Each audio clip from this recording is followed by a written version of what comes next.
Hey Talking Cars fans, we're going to the 2018 Los Angeles Auto Show and we want to hang out with you, our podcast audience, while we're there. We're hosting a meetup at the Arts District Brewing Company on Wednesday, November 28th from 7 to 9 p.m. Come join us and we'll talk about cars, including our favorites from the show. So send us a text or an email to talkingcars@icloud.com to let us know if you can attend. Hope to see you there. We talk about our first impressions of the 2019 Cadillac XT4, a recall from Subaru, and how to handle a high-pressure salesperson at the dealership. Next on Talking Cars.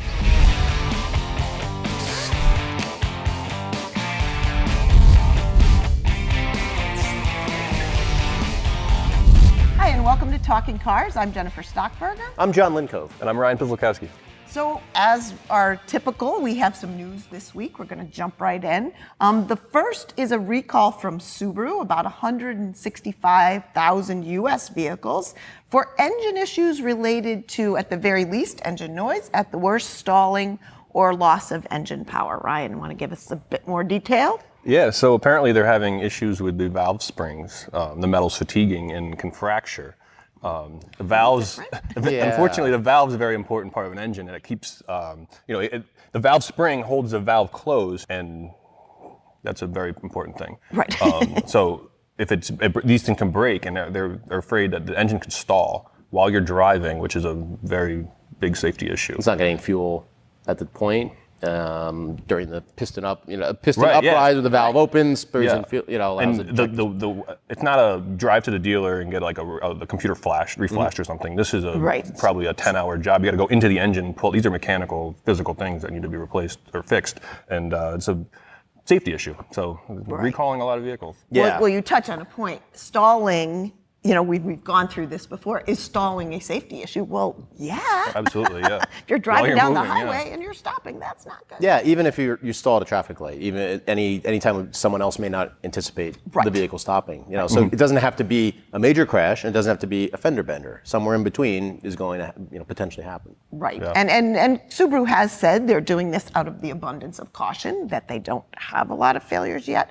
But 2012 to 14 Imprezas, 2013 Crosstrek, 2013 BRZ, and Toyota's involved because of the Scion FRSs as well, which were the twin to the BRZ. So you might want to look into it if you have those vehicles.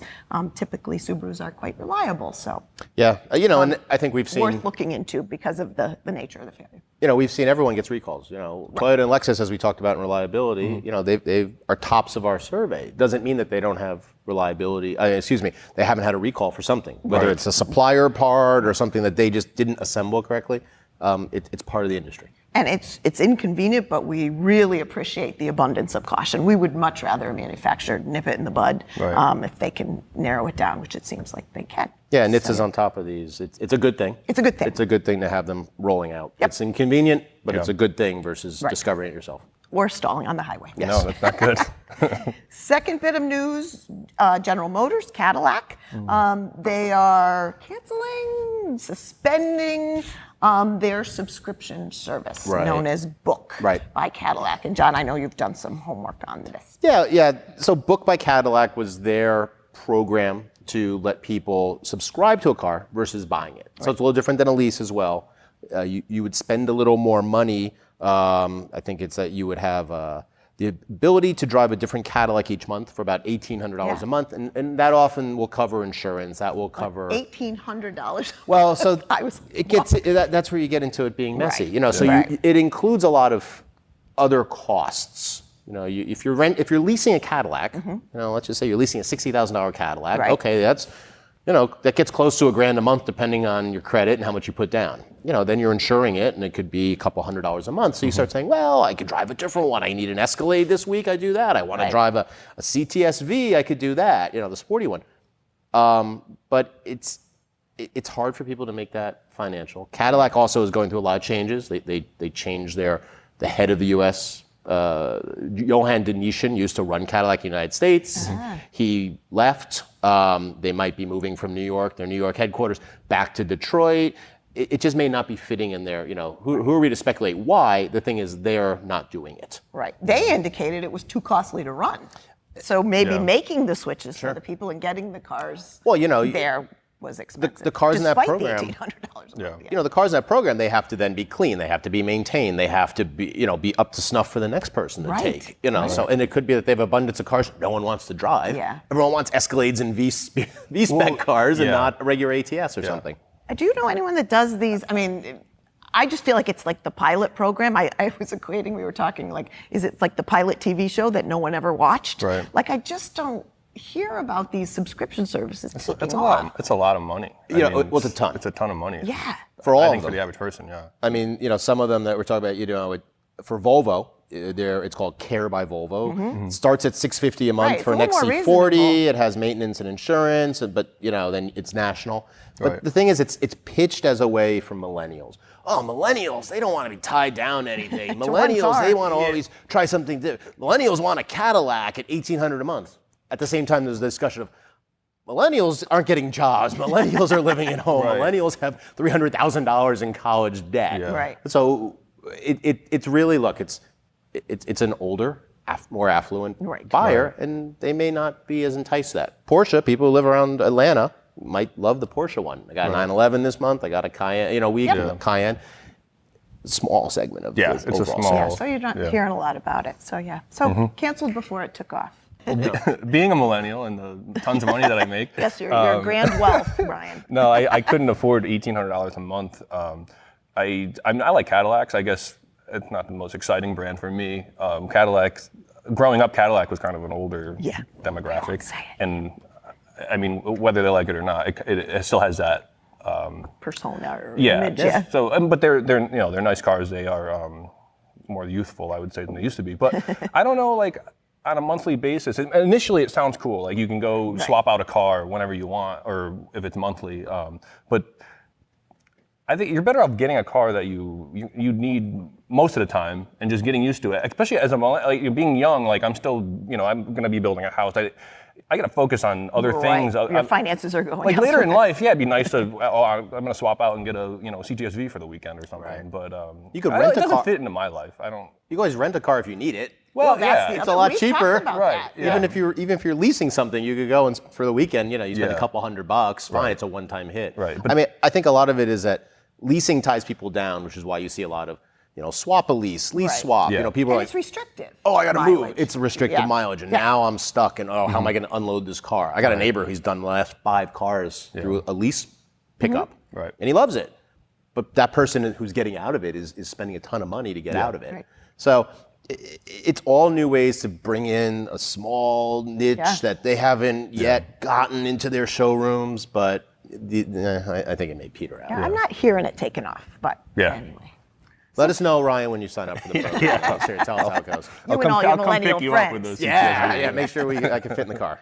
So speaking of Cadillac and youthful Cadillacs, Ryan, so new at the track this week is the Cadillac XT4.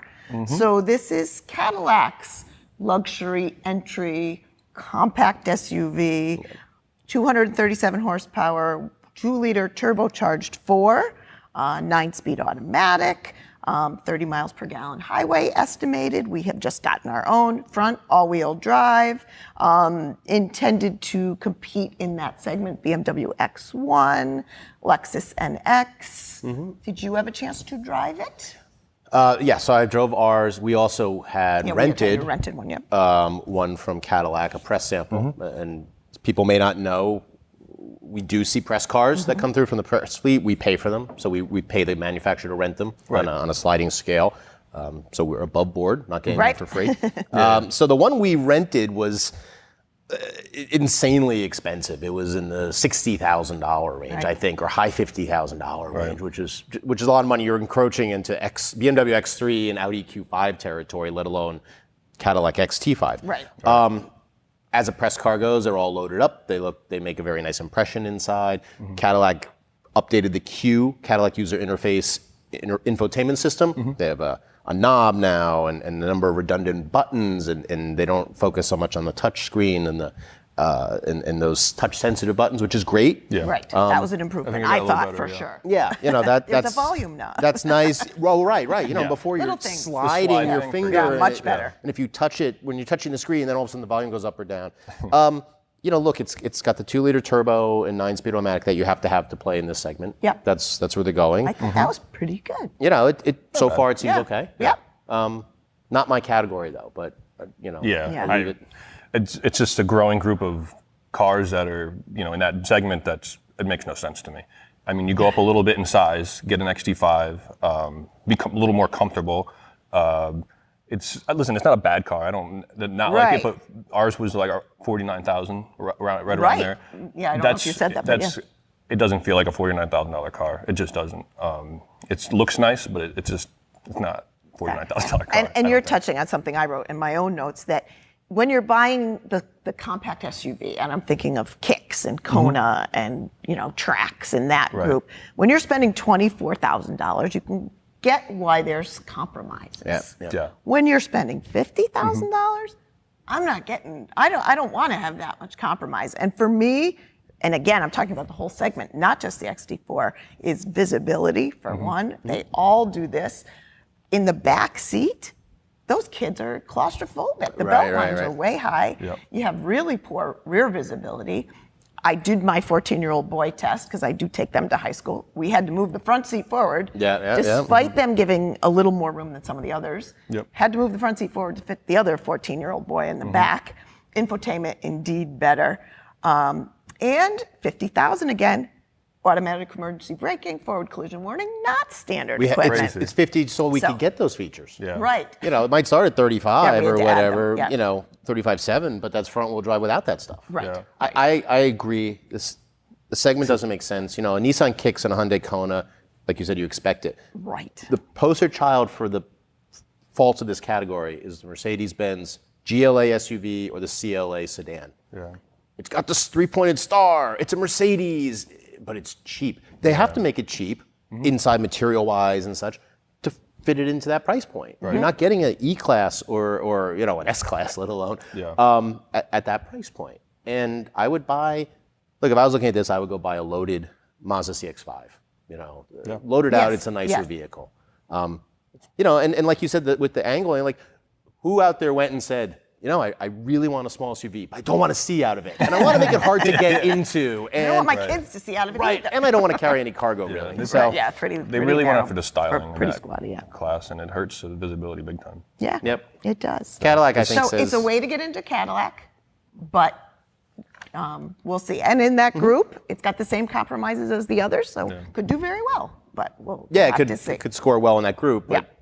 I don't know if we would recommend everyone go out and buy that group versus buying something up. And I think that's the point. We're questioning the whole segment rather than just the Cadillac itself. So again, we'll see how it tests. Again, I think we question the segment. It may do very well within that segment. So we're going to get to some of your questions. As always, we love them. Keep them coming. TalkingCars@iCloud.com. The first is actually a return video question. Take a listen. This is Matthew Tynan again. I have narrowed down my search to the Scion XB wagon, about a 2013 maybe, and also I've narrowed it down to the Mazda 3. I just want to know which of those you would recommend between reliability and stuff. I know you already recommended the Mazda 3 to me, but I really like the Scion XB wagon. So thanks for your insight and have a great day. So we thank you, Matthew. For those of you who didn't see Matthew's initial question, he had a list of cars that he had narrowed down. We gave him some advice, including the Mazda 3. Sounds like he's narrowed it even further to the XB Mazda 3. Ryan, any thoughts for Matthew? Well, it sounds like he already made up his mind. Right. And you know what? If that's what you want, get it. They're both great cars. I think It sounds like it's already set in his mind, and I think he was kind of skewing there. I really like the XB. That's why we're here, though. We want to give you tools to make a good decision based on what you want. So I think if he wants, the XB sounds like that's what he wants. Yeah. I might just be repeating what Ryan said, but we'll test, we'll recommend, we'll give you the tools to make an informed buying decision, but don't just go blindly buy that. Right. If there's an aspect of a different vehicle that you like better, go with it. Right. Neither of them are unsafe. Yeah. Neither of them are going to cause you undue hurt your finances Right. with repairs. And neither of them are perfect. And neither of them are it's- perfect. Yeah. Right. You gotta love what you're in. I mean, we spend, certainly we do, but I think a lot of people spend a lot of time in their cars. Get what you like. Because ultimately, if you took just our blind, like you said, he may like the Mazda 3, but obviously he likes the XB better. Yeah. Matthew, get the XB, because if that's what you like, that's what you should be in. And if you took our personal opinions, Ryan would probably say BMW M3. Yes, yeah. Don't get that, you can't afford that. So great. Some written questions. The first is from Kyle. I recently got a 2018 Honda Accord Sport. My question is, with winter coming up here soon in Minnesota, what is your guys' tips with having lane keeping assist, lane departure, and other safety features on when the roads are not that great? Is it best to have those safety features turned off when the roads are not in good condition? So the weather will turn them off for you. There you go. Yeah, no, I leave everything on. It's when it needs to, the cameras need to see the road to distinguish where your lanes are. Obviously, See the lane markings. Yeah. The car will, if it can't see them, it's going to tell you, hey, I can't see them anymore, and now you need to pay attention. You should be paying attention anyway. Do not rely on these things. Especially if the roads entirely. All these safety features are great that are coming out, but a negative thing I think is we become reliant on them, and we become worse drivers a little bit. Don't rely on them completely, and there's no need to turn them off. I wouldn't turn them off, because if you got to a clear section of road later on, you forget to turn it on, now you're without it. So you'll forget to turn it back on. I was just coming home. My daughter was up at college. I was coming home, and it was pouring rain on Monday, actually. And I had our Subaru Ascent, and it very clearly said, "Oh, it tell you right my away, sight's yeah. not working right now. Yep. There's just too much rain and mist, and it couldn't operate." So but you certainly don't need to turn them off. Right. They'll work when they can. I don't think we would ever say turn off a safety feature. Leave it on, and it'll go to default to off. Yeah. And don't forget to keep them clean, the sensors clean, Right. because the sensors need to not be covered with dirt to see objects and the lines on the road. So especially with the winter, cars Right, get they dirty. could get packed Around with here, snow. I know they get very particularly in Minnesota, there might be snow packed. Absolutely, yeah. I think there's something on consumerreports.org that actually shows cleaning them. How to clean them, yeah. What to do, because they're in the fenders, some of the radar. Yeah. Sometimes you can't see it. Yeah. Sometimes you can't see it. So yeah. But it's worth finding where they are. Some of the parking sensors, the camera, well, oftentimes they're behind the windshield, but it's worth knowing where that all is and keep it clear as you can. I'll just use the opportunity to touch on. It's one of the reasons why we're not going to have. I don't think personally we're going to have these autonomous vehicles self-driving anytime soon, because There's still winter. It can't work in winter, heavy rain, all that stuff. There's So it's great in limitations. California and it's great in Arizona where it's dry, clear, and nicely marked. That's just one of the impediments to these systems. So Kyle, don't shut them off, but make sure they're working, and hopefully they are telling you they're not working. So next question is from Sam P. Terrible experience at the dealership today. I spent a ton of time just waiting around for someone to let me into each and every car I really just wanted to sit in. As I was trying to leave, a manager confronted me, insisting on making me look at more paperwork about why I should buy right now. The entire dealership model seems to be set to manipulate buyers into hastily purchasing incredibly expensive products that should not be purchased lightly. How is it that the commission-driven dealership model has continued in the car industry, and how much longer do we need to deal with this stressful and outdated approach to sales? John, thoughts? State law is not allowing manufacturers to sell directly. Is one thing. It's old thinking, but it's the only thinking. I mean, look, you find today salespeople don't make a lot of money on each car. They make. If you buy. I bought an Audi, and for work for our test program. I think the gentleman made $50 on the car. Yeah. Okay. They operate on churn, getting as many people through buying cars so that they get bonuses from the manufacturer for moving metal and getting it off the showroom floor so they don't pay interest on it. Right. Salespeople are unfortunately in many places seen as just an occupier to sell, and it's tough on them because they're kind of they have browbeaten. this reputation. They have this reputation, and it is sell. I wasted my time. Sell. I gotta get you. Volume. So it's tough, and the commissions aren't great. It's the bonuses from the manufacturers a lot because all the real money's made on the service side. Yeah. Yep. It's a pretty big turnover too. I think that job. Yeah, we certainly So you'll see that. find a lot of the salespeople are not that informed. I mean, definitely go to a dealer knowing as much as you can about what you're looking at. You'll find, I find all the time, I know more than the guy trying to sell me the car. Right. We've done our studying. It's a new model, and they don't even know yet. And he didn't want him leaving that day because he was going to go home and think about it and not come back and buy the car. That's a goal of theirs, is to get you to buy the car, because they know if you walk out the door, you're probably not coming back. Maybe not coming back. That's a tactic of theirs, and it's annoying. One of the ways, the way we buy cars, and it's obviously, look, we know exactly what we want. We bring a company check. We don't have to go through the finance and insurance guy the same way. And it's not our dollars. But do it online.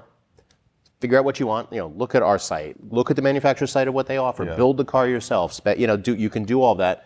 Contact a couple dealers in your area. If you live in an area with only one dealer, it's trouble. It's tough. Right. But if you have a couple dealers, Honda dealers or Subaru or GM, whatever it is, farm it out. Yeah. This is what I want. I have cash.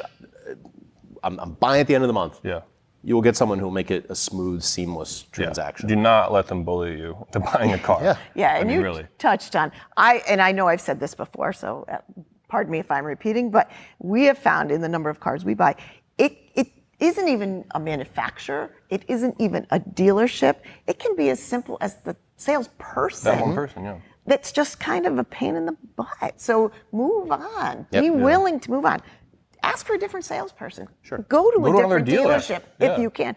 Be willing to walk out of there if you're feeling you're not accommodated until the moment that you want to leave. Oh, then they're like, oh, wait, sir, let me wait on you. And don't wait till your car's about to fall apart. Like, that's the biggest thing. When you're, when you wait until your furnace dies in January, you pay top dollar. You'll do irrational stuff to get. Yes, when you drive your car in and it dies into the dealer lot, you're kind of stuck. Mercy. Right. So, Good point. Yeah, good point. So, Sam. Sorry that happened to you. Yeah, sorry that happened to you. You're not the only person either. Try again. Try again somewhere different. That would be our best advice. And yes, the dealership model is a bit antiquated. We certainly have dealerships in our area that say non-commission based. And I think we're seeing a little bit more of that, hopefully for you too. So last question from Andrew M.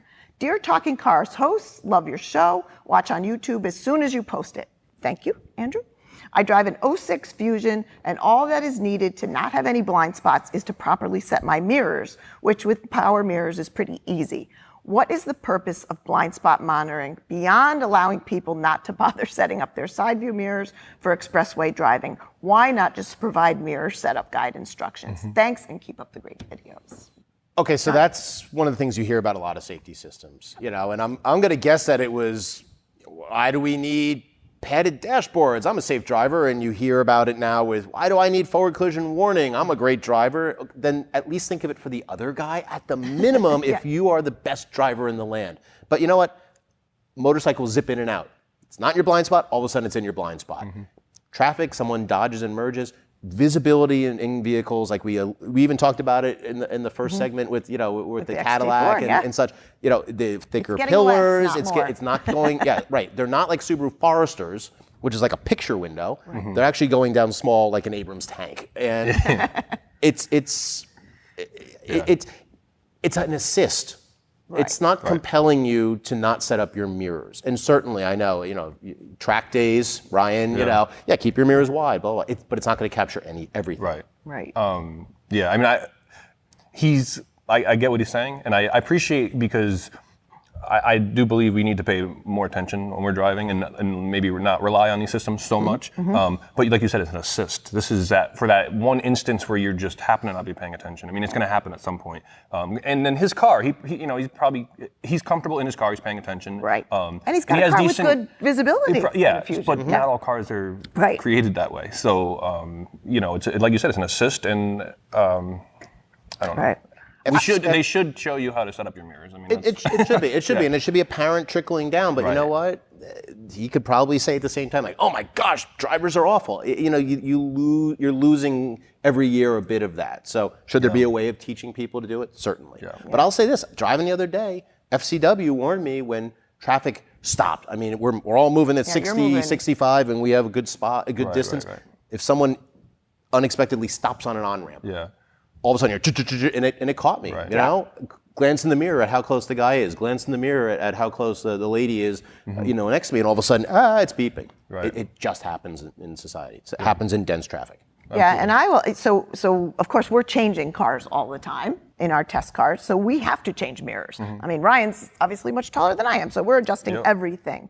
Even knowing and adjusting mirrors, I will tell you that blind spot monitoring, I've gone to merge and it has beeped at me. Oh, it saved me. It saved me. It has, yeah. So I look at it that way. There are, certainly for older drivers, it's one of the most appreciated aspects if they don't have the range of motion exactly. to look. And I say in expressway driving, particularly what Andrew's talking about, particularly when it's moving quickly, to do that or you may not have somebody, can have somebody zipping up beside you before you even have engaged them and you think you can merge over. So I really like the feature. If you're setting them up, Andrew, that's great. And you're obviously a diligent driver. I do think they're worthwhile. IHS data has said they are proven effective in reducing police reported crashes for lane merging and lane changing. And if every U.S. vehicle in 2015 were equipped with it, it's estimated about 50,000 crashes and 16,000 injuries could have been prevented. So I do think there's benefit. And that's his insurance rates going down. Right, that benefits all of us. Just think of that. Yep. And I always think of it as a person who zips around, they're behind you, they zip around a tractor trailer because it's going too slow or something, and then all of a sudden you pull up and they appear where you're not expecting them. Yeah. That's a perfect example of even the best mirrors is not going to help you. Right. And I think your point, it's a driver assist, not a driver replace. So that wraps it up for this episode. As always, we love your questions, especially the video questions. TalkingCars@iCloud.com. If you're looking for any information on anything we talked about, see the show notes, and we'll see you next time.